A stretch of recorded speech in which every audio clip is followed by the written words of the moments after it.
Apa yang kita harus faham di sini adalah ini adalah urusan agama, bukan urusan masakan mana yang lebih sedap ataupun kedai mana yang anda lebih suka. Ini urusan agama. Kapten Hafiz bukanlah seorang yang mujtahid untuk memberi pandangan beliau sendiri. Malah beliau mengakui bahawa beliau tidak mempunyai apa-apa pendidikan resmi dalam agama. Assalamualaikum warahmatullahi wabarakatuh dan selamat kembali. Hari ini kita akan lihat bagaimana Kapten Hafiz membuat pertambahan terhadap kalam Imam Syafi'i di dalam terjemahannya. Sebelum tu kita tahu saya ada buat 2 video tentang ulasan atau pendedahan terhadap buku Kapten Hafiz yang bertajuk 90 pelajaran tentang bid'ah. Yang mana saya letakkan link video-video ini di dalam description box dan juga comment box.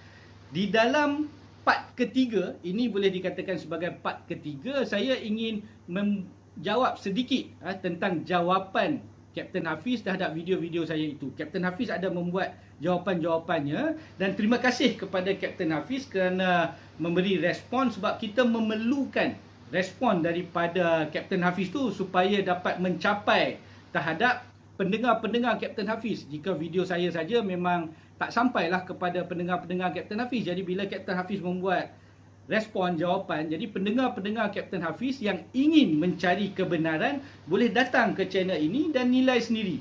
Dan boleh melihat bagaimana Kapten Hafiz menjawab terhadap ulasan saya itu. Letak ke tepilah kata-kata buruk Kapten Hafiz tu, tak apa, kita letak ke tepi.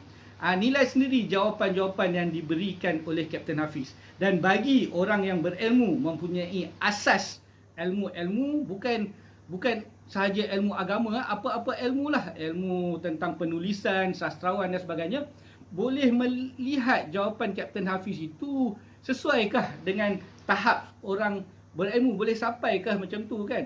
Dan kita akan memahami bagaimana Imam Syafi'i sendiri, Imam Syafi'i rahimahullah, mengatakan bahawa beliau juga akan gagal jika berbahas atau berdebat dengan orang jahil. Kenapa akan gagal bila berdebat dengan orang jahil? Sebab jawapan-jawapan yang diberikan oleh orang jahil ni seperti jawapan yang diberikan oleh Kapten Hafiz lah.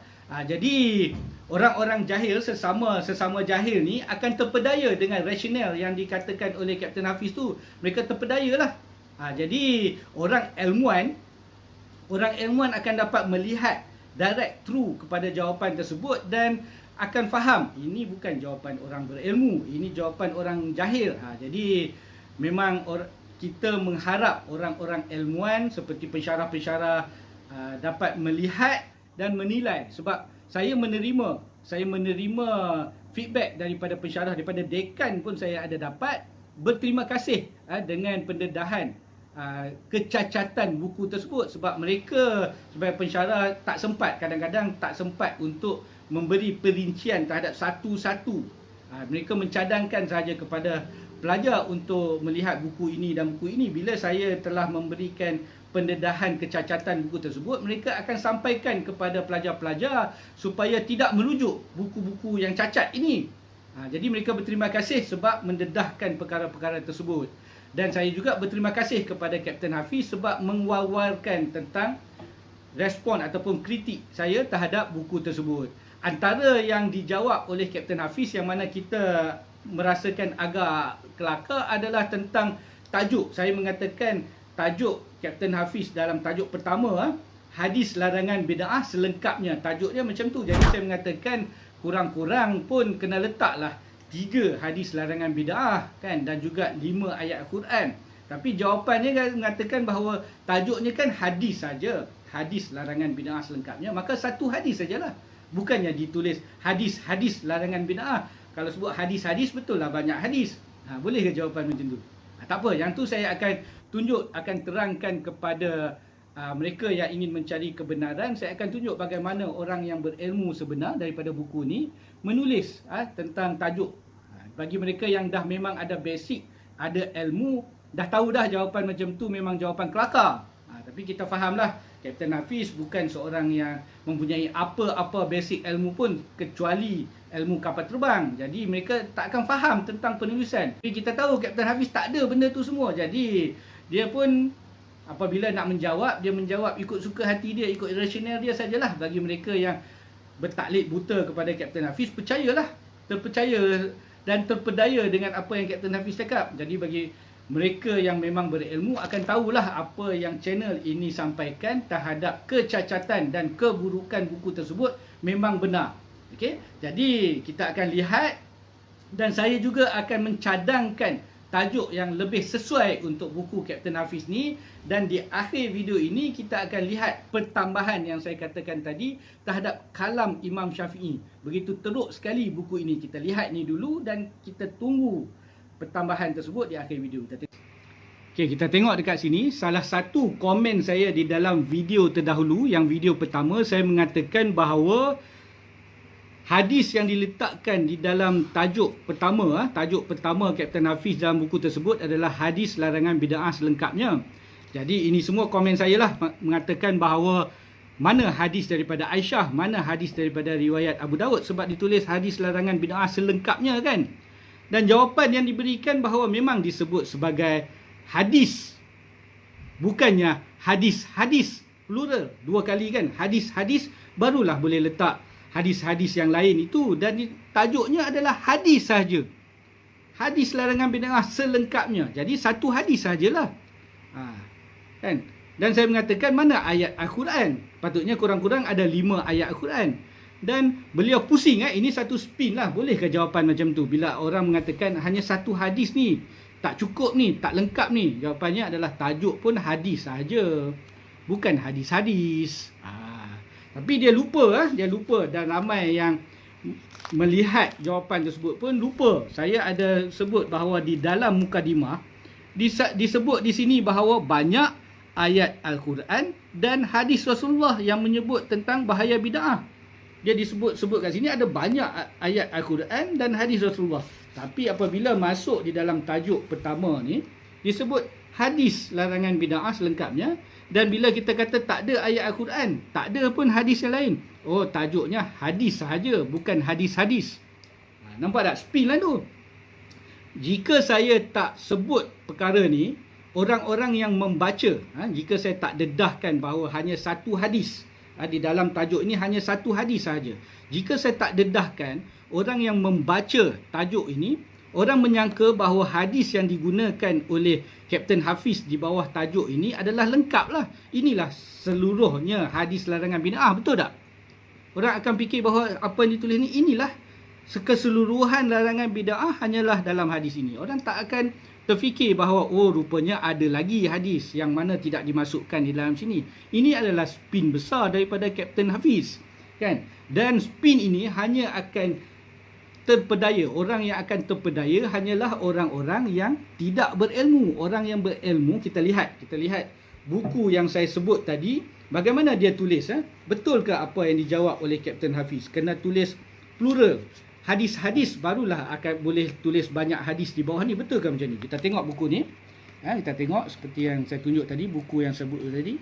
Objek tasawuf. Ini tajuk tau. Samalah seperti yang Kapten Hafiz tulis ni. Hadis larangan bid'ah. Tajuk. Ini tajuk. Ini tajuk. Objek tasawuf ni tajuk. Satu je. Dia tak tulis objek-objek. Dia tulis objek saja. Tapi kita tengok objeknya apa? Menurut yang lain, objek tasawuf adalah jiwa, hati dan roh. Nampak tak? Ada 3 dekat situ. Walaupun tulis objek tasawuf, dia tak tulis objek-objek. Dia boleh saja tulis objek tasawuf adalah jiwa. Bila orang komen, mana hati, mana roh? Oh, memang saya tulis objek saja. Saya tak tulis objek-objek. Maka saya tulislah jiwa saja. Tak perlulah saya nak tulis hati dan roh. Boleh ke jawapan macam tu? Tak boleh. Itu jawapan orang yang tak berilmu. Itu jawapan kanak-kanak. Kanak-kanak yang baru belajar tentang plural, tentang jamak kan. Dia seronok. Oh, kalau jamak, kalau banyak, kita kena sebut 2 kali. Dia seronok macam tu. Jadi saya sebut sekali, satulah. Macam kanak-kanak kan. Okey. Itu seterusnya. Jadi dia dah akui bahawa hanya satu hadis saja. Dan hadis ini dikatakan olehnya lengkap lah. Tapi tak apa. Nanti kita lihat. Betul ke lengkap kan? Tapi yang paling penting sekali kita kena lihat. Ini tajuk pertama. Tajuk keduanya. Okey, kita tengok kat sini. Ini tajuk pertama. Tajuk pertama, hadis larangan bid'ah. Yang kedua adalah terus definisi bid'ah. Jadi tajuk larangan bid'ah ni yang mana hanya satu hadis, tak ada ayat Al-Quran pun, dan terus keluar definisi. Maksud dia beliau keluarkan definisi daripada satu hadis sahaja. Seperti yang saya sebut di dalam video pertama tu, satu tajuk pertama ni, satu hadis ni, beliau menulis sebanyak 25 muka surat, dan pada muka surat ke-26, muka surat ke-26, terus beliau mengeluarkan definisi bid'ah daripada satu hadis. Dah akui bahawa hanya satu hadis. Daripada satu hadis tu keluar definisi bid'ah. Jadi definisi bid'ah ni pun mana rujukan ulama'nya, sebab bid'ah ni bukannya baru, bid'ah dah lama. Kan, perkara bid'ah dah lama. Ada ulama' dah mengeluarkan definisi takrif bid'ah. Macam Imam Nawawi dah ada takrif bid'ah, definisi. Jadi patut disebutlah apabila kita nak keluarkan satu definisi sendiri. Tak apa mengeluarkan definisi sendiri, tak apalah. Cuma kita kena letaklah sendiri definisi kat bawah. Definisi sendiri tu kat bawah. Asalnya kita kena letak dekat atas ni definisi takrif bid'ah oleh Imam Nawawi. Apa dia? Takrif dari segi bahasa, takrif dari segi syarak, dari segi istilah, apa yang dimaksudkan oleh bid'ah kan, oleh Imam Nawawi, oleh ulama' mana lagi yang mengeluarkan definisi tentang bid'ah. Letak semua definisi bid'ah. Jadi oleh itu, bagi saya definisi bid'ah adalah ini dia tulis. Jadi orang boleh nilai lah, oh imam-imam ni, ulama'-ulama' ni mengatakan definisi bid'ah macam ni, dia mengatakan definisi bid'ah yang ni. Boleh diterima tak? Jadi orang boleh menilai penulisan, bukan hanya nak letak minda sendiri, fikiran sendiri, dan nak pesongkan pandangan-pandangan orang baru nak belajar ni. Bukan macam tu. Dan dia mengambil definisi ini, dia mengatakan berdasarkan kepada ni, justru berdasarkan khutbah baginda. Satu hadis yang tadi saya sebut tu, satu hadis tu je kan. Yang lagi dua tu tak disebut, ayat Quran tak disebut. Daripada satu hadis tu, daripada rangkap ini sahaja, sesungguhnya sebenar-benar perbicaraan adalah kitab Allah, dan sebaik-baik hidayah adalah hidayah Muhammad. Maka definisi bid'ah adalah macam ni. Okey, saya tanya orang yang berilmu, orang ilmiah, orang yang ada basic ilmu, bolehkah tulis macam ni? Jangan orang-orang yang tak ada basic, tak ada pengetahuan ni, bawah daripada degree ni semua. Tanya orang-orang yang ada ilmu ni, yang ada pelajaran, yang ada guru ni, bolehkah tulis macam ni? Sendiri fikir sendiri, boleh terangkan di dalam komen box di bawah. Jadi orang yang tak ada berilmu jangan jawab lah. Janganlah masuk komen seolah-olah apa yang saya cakap ni tak betul sebab anda sendiri yang tak tahu. Okey, seterusnya kita tengok seterusnya.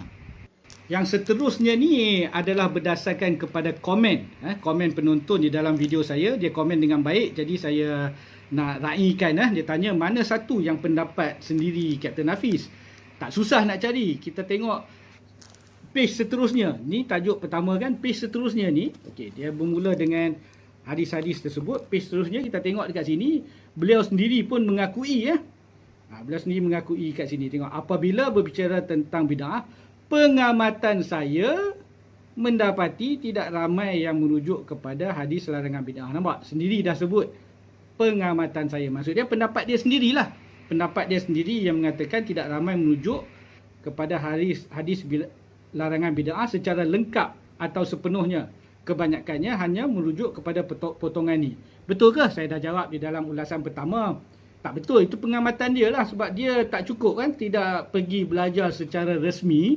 Mengaku sendiri. Jadi dia tak berjumpa dengan guru-guru, yang mana guru-guru semuanya menerangkan secara keseluruhan hadis-hadis seperti yang saya sebut sebelum ni lah. Hadis-hadis daripada Aisyah, riwayat Abu Dawud, 5 ayat Al-Quran, semua terangkan. Barulah datang kepada definisi tentang bid'ah. Tapi dia kata, oh mereka hanya rujuk dekat sini sahaja. Itu pada pandangan dia. Tak betul lah tu kan. Tak betul. Itu sendiri tak cukup ilmu. Jadi orang yang merujuk kepada rangkap yang pendek ni sebab dalam ceramah di surau-surau. Jadi bila ceramah bercakap di depan orang awam, dia nak menerangkan sedikit, memanglah sebut pendek saja. Tapi bila kita belajar betul-betul, memanglah keseluruhan hadis, bukan satu hadis kan, keseluruhan hadis. Lepas tu disebabkan, tengok sini, disebabkan hanya merujuk kepada potongan ini, okey, kita cancelkan. Jika dia kata pendapat sendiri, kita kata tak boleh pakai. Apa yang kita harus faham di sini adalah ini adalah urusan agama, bukan urusan masakan mana yang lebih sedap ataupun kedai mana yang anda lebih suka. Ini urusan agama. Kapten Hafiz bukanlah seorang yang mustahid untuk memberi pandangan beliau sendiri. Malah beliau mengakui bahawa beliau tidak mempunyai apa-apa pendidikan resmi dalam agama. Jadi pandangan beliau datang dari mana? Daripada mimpi, daripada ilham. Malah itu juga tidak dipercayai oleh golongan-golongan seperti Kapten Hafiz. Jadi bagaimana anda hendak menerima pandangan sendiri Kapten Hafiz di dalam bukunya ini? Kita lihat lagi. Okay, disebabkan merujuk pada potongan ini timbul kemusykilan tentang definisi bid'ah. Ini pandangan dia kan, macam saya sebut, tak boleh pakai. Pandangan sendiri tak boleh pakai. Seterusnya disebabkan potongan ini saja, dia kata lagi kan, dia kata tadi kan, disebut kat atas ni pengamatan dia. Lepas tu dia kata sebab pengamatan dia ni, potongan ini saja, dia juga yang mengamat, ada yang mengalihkan maksud, dia kata sini, disebabkan potongan ini sahaja, maka ada yang mengalihkan maksud setiap kepada sebahagian dan kebanyakan. Betul ke? Sebab inilah orang mengalihkan perkataan setiap kepada kebanyakan. Tak betul juga. Yang mengatakan tentang perkataan setiap ini, detail tentang setiap, kulu setiap ini, ada banyak ayat Al-Quran, ada banyak hadis yang dirujuk mereka bahawa setiap ini bukan tak semestinya every single inch. Ini dalam penerangan yang seterusnya lah yang saya akan cakap tentang kulu. Tapi dia kata bukan sebab ayat-ayat Quran, bukan sebab hadis-hadis lain. Dia kata orang mengalihkan perkataan setiap ini disebabkan ayat ini saja. So mengalihkan setiap kepada kebanyakan. Ini pun tak betul. Ini pendapat sendiri juga. Kemudian dikatakan kat sini, kemudian ada yang membahagikan bid'ah itu kepada hasanah, dolalah atau mahmudah, sya'iyah, kan, tercela dan sebagainya. Dia tulis ini, ada yang membahagikan. Sebut sajalah siapa yang membahagikan. Kan dah tahu dah siapa imam mana yang membahagikan kepada dua. Kan, Imam Syafi'i kan. Dah tahu dah, kenapa tak sebut saja kat sini Imam Syafi'i yang berbahagikan kepada dua. Tapi adakah disebabkan oleh ayat ini? Bukan. Imam Syafi'i bahagi kepada dua, kan.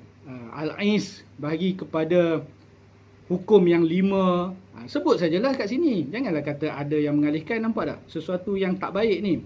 Padahal jika merujuk kepada keseluruhan hadis, tidak akan timbul kemusykilan tentang erti bid'ah. Kemusykilan hadis yang satu ni lah, kan, merujuk kepada hadis yang satu ni, maka tak timbullah kemusykilan. Memanglah dia rujuk pada hadis yang satu ni saja. Orang lain, imam-imam lain merujuk banyak hadis, kan, merujuk kepada ayat Al-Quran, tapi dia hanya merujuk kepada satu hadis ni, maka dia tak timbullah kemusykilan yang dia kata tu.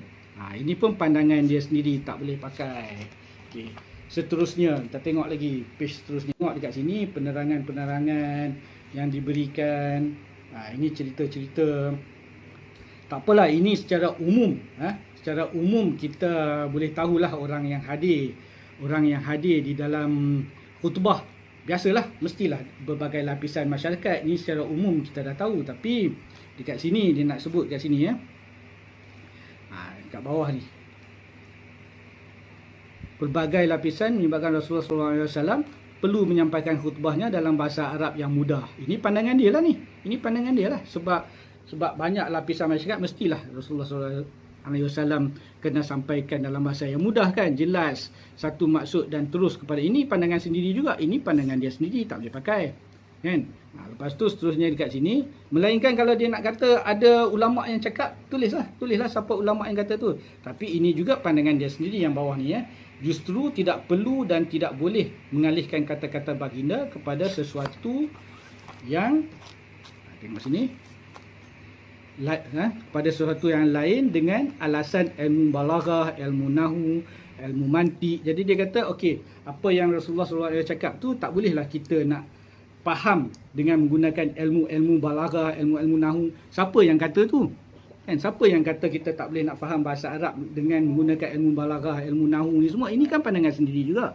Lagi sekali dia menyebut kulu, maka ia bermaksud setiap, tidak perlu dan tidak boleh mengalihkannya kepada banyak.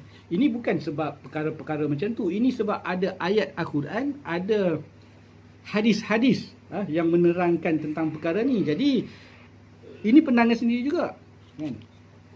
Lepas tu demikian juga apabila Rasulullah SAW menyebut setiap bid'ah dan sesat, tidak perlu dan tidak boleh membahagikan pula bid'ah itu kepada yang baik dan buruk. Dia kata kepada siapa ni? Sedangkan yang membahagikan tu adalah Imam Syafi'i. Jadi ini pun pandangan sendiri juga. Berapa banyak pandangan sendiri, kan? Banyak. Okey. Seandainya maksud yang dikehendaki oleh Rasulullah sebahagian bid'ah, kebanyakan bid'ah atau bid'ah begini, nescaya baginda akan berkhutbah sedemikian agar difahami secara jelas oleh semua lapisan umat Islam. Ini kan pandangan sendiri juga.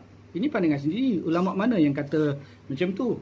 Jika Rasulullah kehendaki, maka di dalam khutbah tu, Rasulullah kenalah bagi tahu perincian tersebut, kan? Itu semua pandangan sendiri. Mana? Jika ada ulama yang kata tu, sila sebutlah ulama mana yang kata macam tu. Okey. Banyaklah, banyak. Jika kita nak buka satu page ke satu page, kita tengok kat sini dari baru berapa page, semuanya dah dilihat sebagai pandangan sendiri. Macam itulah. Jadi ini sebagai nak menaikkan persoalan yang timbul di dalam comment box YouTube saya. Jadi okey.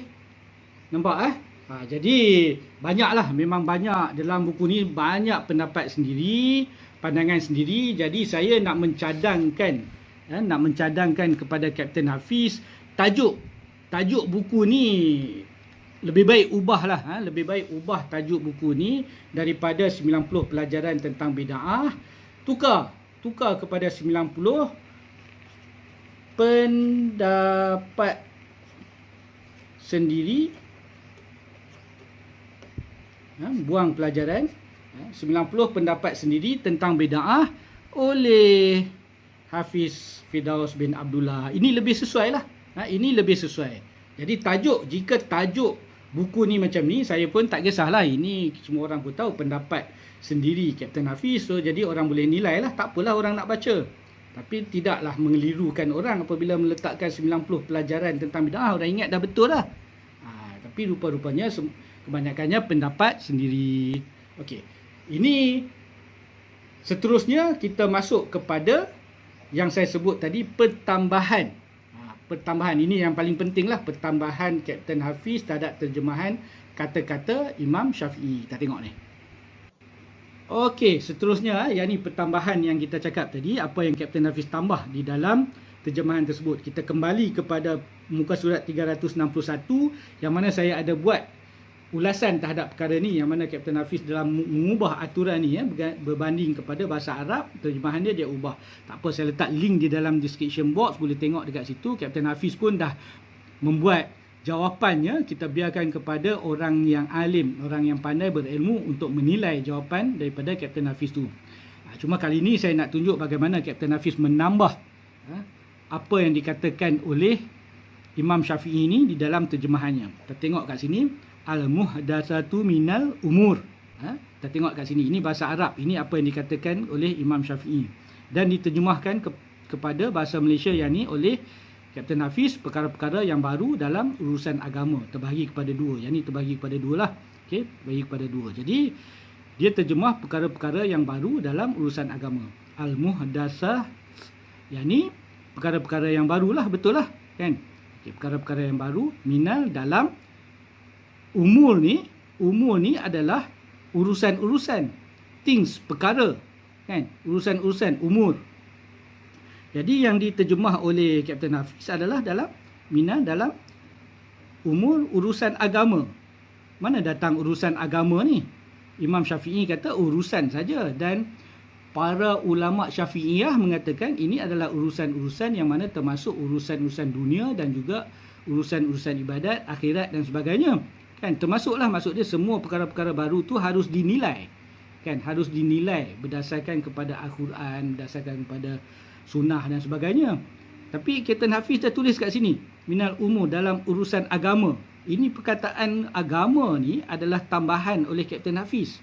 Menambah untuk memesongkan pandangan-pandangan para pembaca. Kononnya Imam Syafi'i sendiri dah mengatakan bahawa perkara-perkara baru dalam urusan agama terbahagi kepada dua, sedangkan perkara baru dalam urusan agama ni adalah dapat daripada mana? Kita kena tanyalah Kapten Hafiz, dia berdasarkan kepada siapa yang mengatakan perkara baru dalam urusan agama.